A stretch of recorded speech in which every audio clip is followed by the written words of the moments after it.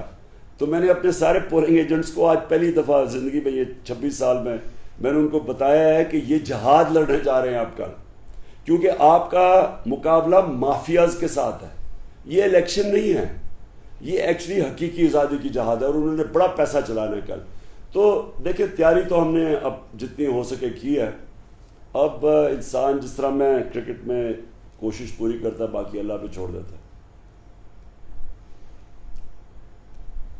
اور presidential system پہ خان صاحب وہ اجازت دیجیے گا. دیکھیے پریزیڈنشل سسٹم جو ہے نا وہ اس طرح آ نہیں سکتا پاکستان میں جب تک کہ ہر ڈویژن کو ہم صوبہ بنا دیں. اگر آپ ہر ڈویژن کو صوبہ بنا دیں گے اور پھر آپ پریزیڈنشل سسٹم لا سکتے ہیں. اس وقت پنجاب 60% پاکستان ہے.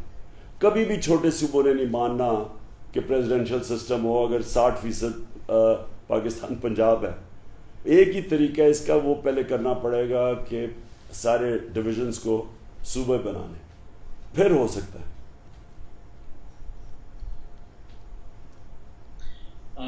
نجم باجوہ, اگر آپ کو آڈیو کا ایشو صحیح ہو گیا ہو تو پلیز کوشچن کریں. جی خان صاحب, میرا نام نجم باجوہ ہے اور بڑا امپورٹنٹ کوشچن ہے کیونکہ آج آپ نے کچھ لوگوں کو یو ٹرن کی دعوت دی ہے. اگر وہ یو ٹرن نہیں لیتے ہیں, جو کہ نظر نہیں آ رہا کہ وہ یو ٹرن لیتے ہیں, کیونکہ کل تو لٹمس ٹیسٹ ہے, جس طرح سے آپ کی سپورٹ ہے پھر بھی دھاندلی ہو جاتی ہے, اور وہ یو ٹرن نہیں لیتے ہیں تو پھر آخری آپشن کیا ہے؟